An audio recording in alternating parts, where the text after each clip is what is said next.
estás, querido amigo? ¿Cómo están, queridos hermanos? Qué lindo saber que han llegado acá, al capítulo 9 de esta serie que hemos titulado Jesucristo es Dios, que se trata sobre el Evangelio de Juan. Y hemos estado repasando semana tras semana, capítulo por capítulo del Evangelio de Juan. A mí siempre me gusta hacer recordar esta ilustración de que el Evangelio de Juan es como la entrada del sumo sacerdote para interceder por nosotros ante el lugar santísimo.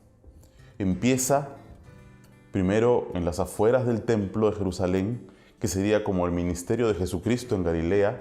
Después entra al lugar santo del templo, que sería como el ministerio en Jerusalén, y termina en el lugar santísimo, que es el momento de la pasión de Cristo en la cruz.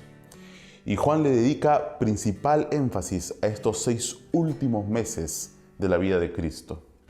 Pero ahora en el capítulo 9 ya estamos entrando al lugar santo. Jesucristo dejó su ministerio en Galilea. Jesucristo ya tuvo un tiempo en el que tuvo que estar escondido porque lo estaban buscando. Y ahora en el capítulo 9 ya se ve cómo Jesús está comenzando a ministrar ya en Jerusalén.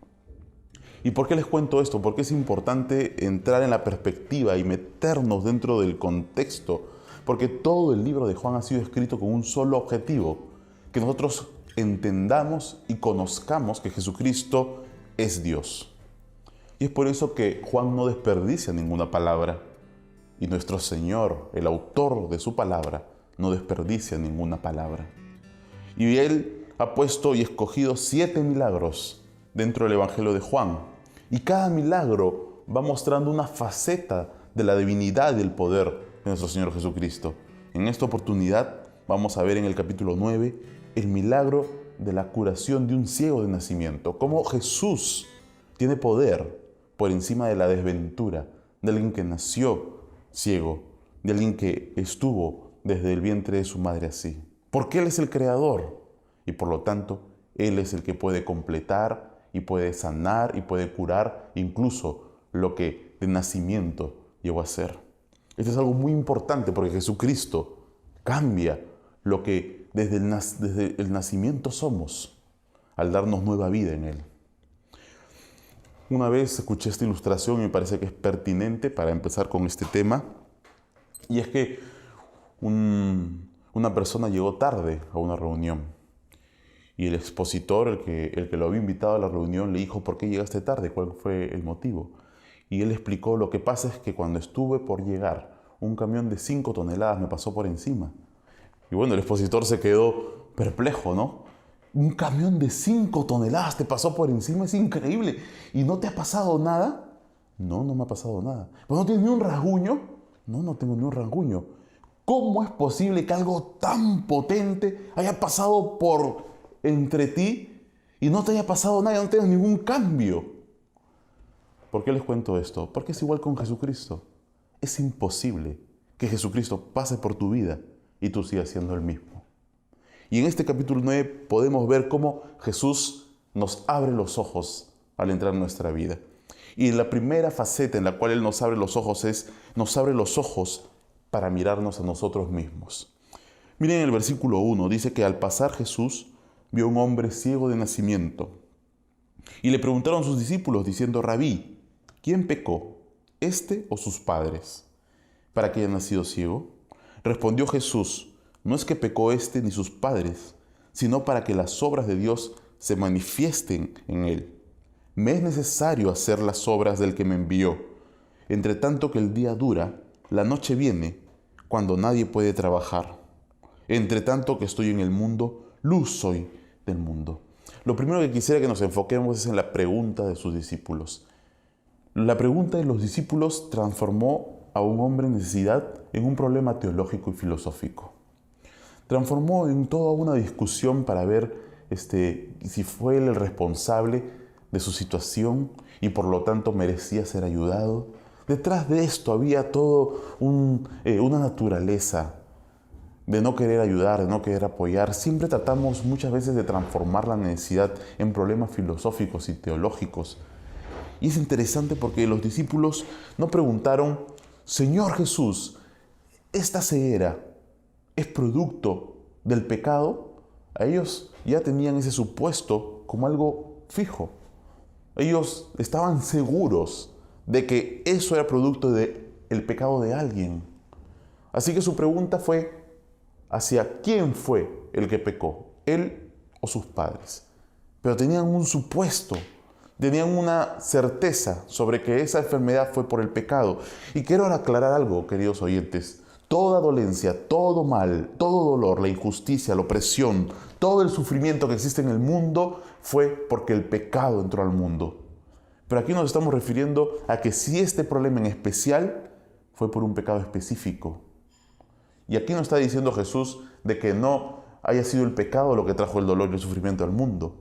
Pero en este caso en especial, su problema de ceguera no fue porque él pecó o sus padres pecaron.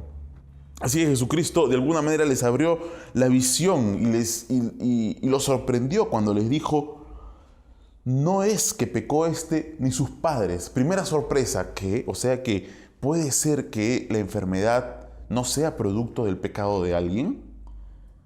Jesucristo lo aclaró, sí, puede ser. Porque en este caso no fue que pecó él ni sus padres. Y Jesucristo aclara algo mucho mayor. Dice, sino para que las obras de Dios se manifiesten en él. Es interesante esto, queridos amigos, porque Jesucristo, como la luz del mundo, Jesucristo lo que estaba tratando de decir acá es que hay unas obras que Dios le había dado a Jesucristo. Todo lo que Jesucristo hizo fue con un propósito. Él vivió así, no daba ni un paso sin que el Padre le dijera que tenía que dar ese paso. Y Él dice acá que las obras de Dios, las obras que el Padre me ha dado, son para que se manifiesten. Y esta enfermedad es justamente una herramienta para que se manifiesten las obras de Dios. Y nos muestra no solamente la realidad de que Jesucristo estaba guiado por Dios en todo lo que hacía, sino que si tú tienes de repente en estos momentos alguna enfermedad, algún problema económico, si tienes alguna dolencia, si está llenando de tu cabeza alguna preocupación, no necesariamente es por algo malo que has hecho, sino que puede ser porque es una oportunidad en la que Dios quiere manifestarse en tu vida y mostrarte que Él es Dios y que Él puede solucionar ese problema con su poder si tú confías en Él.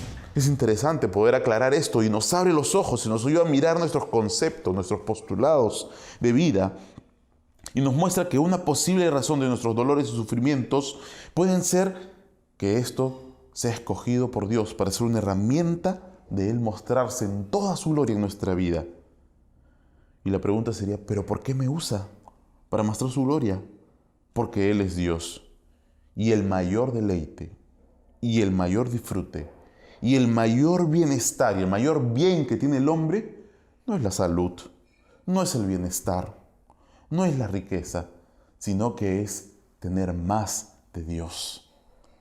Y todo lo que nos ayude a tener más de Él es 1000 veces mejor y es un acto de amor de Dios para nosotros que cualquier otra cosa que Él nos pueda dar. ¿Pero realmente lo crees? Si tú realmente has disfrutado y has palpado lo que es tener una intimidad con Dios, tú vas a darte cuenta que lo que estoy diciendo es cierto. Aunque a veces nos cueste, pero es lo que necesitamos. Necesitamos más de Él. Y el versículo 4 dice, me es necesario hacer las obras del que me envió, entre tanto que el día dura, la noche viene, cuando nadie puede trabajar. Entonces dice, tengo que hacer las obras que me dio el Padre, quien me envió, las obras que el Padre ha preparado para mí. Estas son las señales que Dios había preparado para llevarse a millones y millones de hombres a la gloria.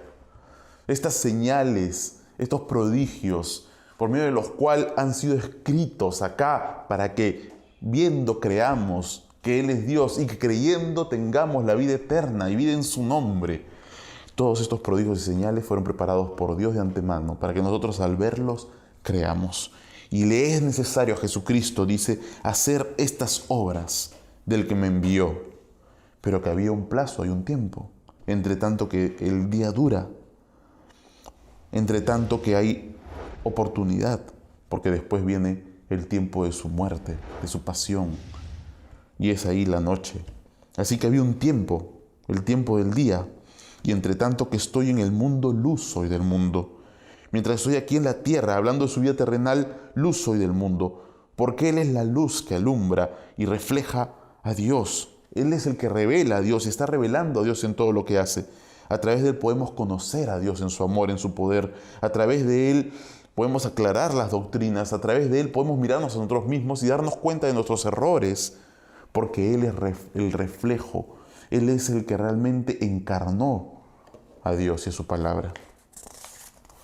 No solamente nos abre los ojos para cambiar nuestros conceptos y darnos cuenta de nuestros errores, porque Él es la luz que nos alumbra, sino que Él también nos abre los ojos para sanarnos.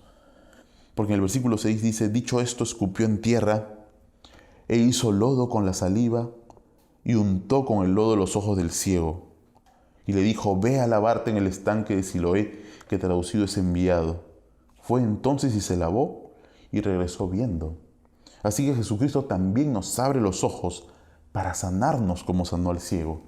Nos abre los ojos para que nosotros podamos ver su poder en nuestra vida, obrando, sanándonos de enfermedades, porque Jesucristo sana, porque su sanidad es real. Pero la necesidad que más necesitamos muchas veces es la sanidad de acá, de los conceptos que nos han esclavizado, de las ideas que nos han llevado a ser cautivos de falsos criterios de éxito y que nos tienen dedicando nuestra vida continuamente a tratar de ser felices, y lo único que cosechamos es infelicidad constante y insatisfacción en esta vida. Jesucristo quiere sanarte, quiere abrirte los ojos. Y es interesante esto, queridos amigos. Yo quisiera que podamos analizarlo palabra por palabra. Él escupió en la tierra e hizo lodo con la saliva. Y ¿saben qué? No queremos especular acá ni ir más allá de lo que está escrito. Pero el barro a mí me recuerda que cuando Dios formó y creó al hombre, de barro lo formó. Jesucristo creó al hombre, porque ya hemos visto en el capítulo 1 que Él mismo fue el medio de la creación de Dios. Y aquí vemos que con ese barro con el que creó el hombre, con el mismo barro, ahora está dándole la vista que nunca tuvo a una de sus criaturas, a uno de los que Él mismo creó. ¿Ven detrás de esto al Creador, al que formó al hombre de barro en ese mismo momento delante de su creación, de su criatura, que había sido ciego de nacimiento, devolviéndole la vista? ¿Se dan cuenta que detrás de esta imagen se ve la grandeza, la gloria de un Dios creador que estaba caminando con nosotros, ensuciándose de polvo los pies con nosotros, para vivir y para sentir con nosotros? Y con ese lodo, Él escupió y con ese lodo le dio la vista que nunca tuvo al ciego. ¡Qué tremendo poder! ¿Quién eres? Yo hubiera retrocedido como Pedro también en la pesca milagrosa. Apártate de mí, porque yo soy hombre pecador. Jesucristo lo envía al estanque de Siloé. Y todas estas cosas tienen preciosos simbolismos, porque el estanque de Siloé es el estanque que se llama el enviado. ¿Y saben por qué les digo esto? Porque el estanque de Siloé fue el que se usaba en la fiesta de los tabernáculos, y de este estanque se sacaba el agua para celebrar en la fiesta de los tabernáculos que Dios había provisto agua, el agua de vida. Y en la misma fiesta de los tabernáculos, Jesucristo se paró en medio de la fiesta y Él gritó diciendo, yo soy el agua viva, el que tiene sed venga a mí y beba, y de su interior correrán ríos de agua viva. Y ahí, a ese mismo estanque, Jesucristo lo envía. Todo esto tiene conexión, querido hermano, querido amigo que estás escuchando. Y porque el evangelista lo aclara, dice, este estanque es el enviado. ¿Por qué? Porque la tercera cosa que Dios hace cuando nos abre los ojos, no solamente nos aclara nuestros falsos conceptos, no solamente nos sana, sino que también nos hace testigos, nos hace enviados. Porque miren lo que pasa.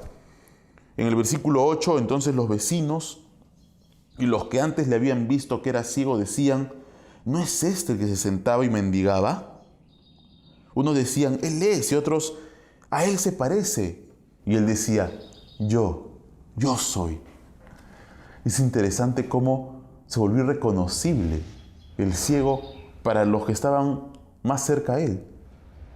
Y eso es lo que Dios hace en tu vida. Si tú realmente te encuentras con Cristo, y como hemos visto, es un poder tan grande, es algo tan grande que pasa en tu vida, que no puedes terminar siendo el mismo. Y si no ha pasado eso en tu vida, sería un momento para que reflexiones sobre tu cristianismo. Porque religiosos podemos ser, pero realmente haber sido transformados por el poder de Jesucristo en nuestras vidas, esto solamente el Espíritu Santo nos puede decir si lo somos.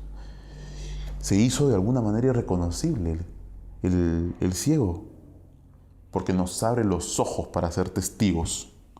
Porque el que ve se vuelve testigo. Porque el que ha visto es un testigo. Y el que es testigo y ha visto, muchas veces ha sido transformado por el poder de Jesucristo. El verdadero testigo es transformado por ese poder y se vuelve irreconocible en algunas áreas. Y la gente comienza a preguntarte, ¿eres tú? ¿Pero qué te pasó? Oye, pero ya no tomas. Oye, pero ya no te veo violento. Oye, pero ya no dices lisuras. Oye, pero ya no vas tras los mismos pasiones y los mismos deleites que antes íbamos juntos. ¿Por qué ya no quieres participar de esto? Y se hace irreconocible en algunas áreas. Nos volvemos testigos. Porque Jesucristo no solo nos abre los ojos para cambiar nuestros conceptos, nos abre los ojos para sanar nuestra alma, sino que también nos abre los ojos para ser testigos. Y es testigo de nacimiento, sin preparación, sin estudios, pero simplemente había visto. Y el que haya visto a Jesús lo hace testigo. Nos volvemos casi irreconocibles. Así como no reconocían al ciego, hay áreas de nuestra vida que deben ser irreconocibles desde que conocimos a Cristo. Pero no solamente nos volvemos casi irreconocibles, sino que miren el versículo 10. Y le dijeron, ¿cómo te fueron abiertos los ojos? Respondió él y dijo, aquel hombre que se llama Jesús hizo lodo, me untó los ojos y me dijo, ve al Siloé y lávate. Y fui y me lavé y recibí la vista. Entonces le dijeron, ¿dónde está él? Él dijo, no sé. Así como al ciego, así nos van a preguntar, ¿qué te pasó? Pero ¿qué fue qué hay en ti? ¿Qué es esto nuevo que hay en ti? ¿Cómo así tienes este gozo? ¿Por qué tienes esta paz? ¿Qué es lo que tú conoces que yo no sé? ¿Qué te pasó? Y nos volvemos un cuestionamiento, nos volvemos una pregunta, nos volvemos una duda para la gente que estaba acostumbrada a vivir de una forma y comenzamos a traerles cuestionamientos a sus estilos de vida, a sus postulados de éxito. Inquietamos su corazón. Y así como este ciego, nosotros también comenzamos a volvernos un cuestionamiento y una pregunta para otros. Y tú me podrás decir, si en algún momento tú has manifestado que eres cristiano, te van a preguntar, ¿y qué diferencia tiene eso con los católicos? ¿Y qué diferencia tiene eso? Y van a tratar de ir por la religión, ¿no es cierto? Pero tú tienes que llevarlos a Cristo, como hemos aprendido en el capítulo 1. Entonces le dijeron, ¿dónde está Él? Como diciendo, quiero conocerlo. ¿Quién es Él? Pero el ciego no lo había visto. Y yo me imagino que Jesús, entre los propósitos que tuvo para no sanarlo inmediatamente, fue que en ese momento aún no lo vea. Él tuvo que ir al estanque de Siloé y obedecer los criterios, los métodos de Jesucristo, y recién cuando se lavó los ojos en el estanque de Siloé, recién ahí recobró la vista. Pero no supo en ese momento cómo fue, quién era Él el que lo había sanado, porque no lo había visto todavía. Así que Él dijo, no sé. Pero la tercera cosa que nosotros nos volvemos como testigos es no solamente irreconocibles en algunas áreas de nuestra vida, no solamente nos volvemos un cuestionamiento para el estilo, para el status quo de la vida de los que están alrededor, sino que a la vez nos volvemos una molestia. Para algunos nos vamos a volver una molestia. Querido hermano, querido amigo, si tú quieres tomar esta decisión y eres valiente para ir por este camino, vas a volverte una molestia. Miren lo que dice desde el versículo 13. Y esto es sorprendente, porque estamos hablando de una persona que no tenía preparación. Pero miren cómo esta persona comienza a dar testimonio. Llevaron ante los fariseos al que había sido ciego. y era día de reposo, cuando Jesús había hecho el lodo y había abierto los ojos. Era el día de reposo, viendo el tema de la religiosidad y del legalismo de ese tiempo. Volvieron pues a preguntarle también los fariseos cómo había recibido la vista. Él les dijo: me puso lodo sobre los ojos y me lavé y veo. La sencillez. Entonces algunos de los fariseos decían: este hombre no procede de Dios porque no guarda el día de reposo. Otra vez los fariseos no queriendo ver el milagro, sino solamente queriendo ver su religiosidad. Y ahí ya se va comenzando a ver, de repente no una ceguera, pero podemos decir un glaucoma, ¿no? Porque ya no querían ver el milagro de la sanidad de un ciego de nacimiento, sino solamente que, ¿por qué lo hizo sábado si es día de reposo? La ceguera. Y el versículo 17, entonces volvieron a decirle al ciego: ¿qué dices tú del que te abrió los ojos? Y él dijo que es profeta. Pero los judíos no creían que él había sido ciego y que había recibido la vista, hasta que llamaron a los padres del que había recibido la vista. O sea, comenzaron a decir: no, es que de repente no fue ciego. Ya sé, lo que pasa es que él se ha hecho toda su vida, actuó como si fuera ciego desde que nació. Imagínense, tremenda especulación. Así que llamaron a los padres para ver si los padres podían realmente atestiguar que nació ciego. Y les preguntaron diciendo: ¿es este vuestro hijo, el que vosotros decís que nació ciego? ¿Cómo pues ve ahora? Sus padres respondieron y les dijeron: sabemos que este es nuestro hijo y que nació ciego, pero como ve ahora, no lo sabemos. O quién le haya abierto los ojos, nosotros tampoco lo sabemos. Edad tiene, preguntadle a él hablará por sí mismo. Tremenda situación que se estaba gestando, ¿no? Tremendo testimonio del poder de Dios que estaba haciendo que todos comiencen a cuestionarse y estaba comenzando a ser una molestia delante de todos los religiosos de esa época que estaban enceguecidos y no querían ver los milagros de Dios.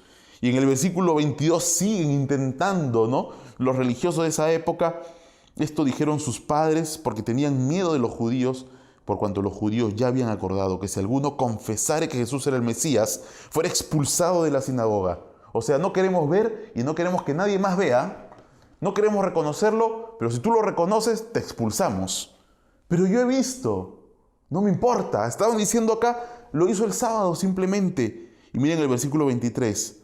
Por eso dijeron sus padres: edad tiene, preguntadle a él. Porque estaban con temor, porque estaban cerrando todas las brechas para que nadie reconozca a Jesús como Dios.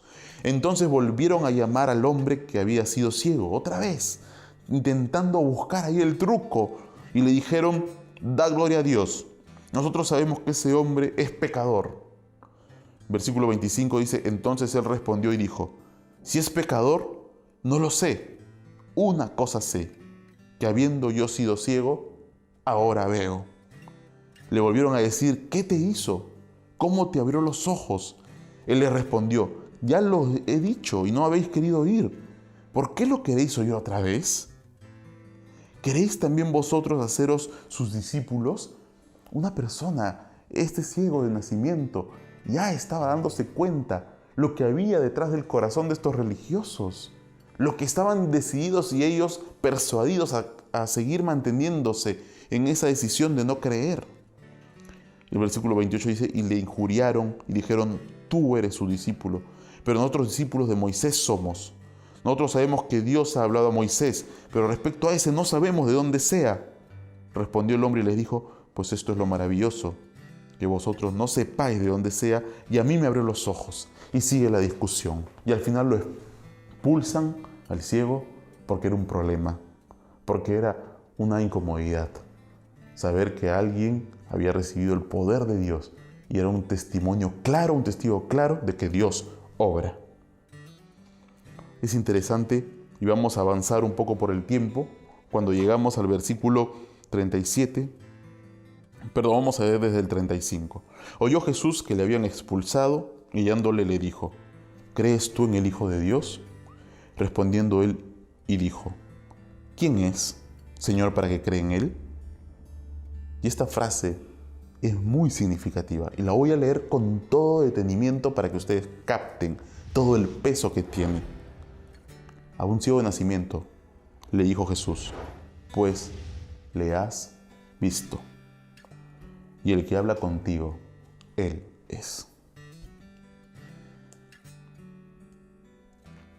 Para juicio he venido yo a este mundo, para que los que no ven, vean, y los que ven, sean cegados. El ciego reconoció en el versículo 37, en el 38, cuando le dijo, creo, Señor, y le adoró. Y le adoró. Pero en el versículo 39 Jesús explica, para juicio he venido yo a este mundo, para que los que no ven, vean, y los que ven, sean cegados. Entonces algunos de los fariseos que estaban con él, al oír esto le dijeron, ¿acaso nosotros somos también ciegos? Jesús les respondió, si fuerais ciegos no tendríais pecado, mas ahora porque decís vemos, vuestro pecado permanece. Querido amigo, tú de repente me estás escuchando. Tú de repente estás en ese momento viendo este video en alguna casa y tú de repente estás diciendo, yo ya conozco esto de la religión, yo he estudiado, tengo conocimientos, tengo preparación. Yo veo realmente cómo son las cosas. Estas personas se han dejado engañar, estas personas se han dejado lavar la mente. Pero yo sí veo, porque yo conozco, yo no necesito una muletilla en mi vida para vivir, yo no necesito de la religión. Y tú estás pensando en tu mente que tú ves, porque tú tienes el conocimiento, porque tú tienes la suficiente lucidez mental para darte cuenta, ¿no?, que esto es una religión. Y en tu corazón dices, yo veo, yo soy el que veo. Pero sin embargo, si tú ves claramente en tu vida, tú puedes darte cuenta que tus pecados y tus pasiones son incontrolables para ti y están destruyendo lo más profundo de tu corazón. Y eso es claramente visible para ti. O te das cuenta que estás de repente afectando y dañando tus relaciones más íntimas con tu familia y eso es claramente visible para ti. Y tú dices, ves, pero también ves cómo Dios obra en otros y los cambia y los transforma. Y cómo Jesucristo cuando entra en la vida de algún pariente cercano, le cambia la vida. Y a pesar de que ves claramente todo esto, como lo veían los religiosos de esta época, tú has decidido que no quieres ver. ¿Saben qué? La ceguera más difícil de curar no es la ceguera física del ciego de nacimiento. Aquí Jesucristo demostró que le era más fácil darle vista a alguien que había nacido ciego que a alguien que viendo no quería ver. Porque bien dice el dicho, no hay peor ciego que el que no quiere ver. ¿Serás tú uno de esos ciegos que no quiere ver? Vamos a reunirnos la próxima semana y espero dejarlos con esta reflexión. Gracias por estar con nosotros. Nos vemos en el siguiente capítulo de Juan. Dios les bendiga.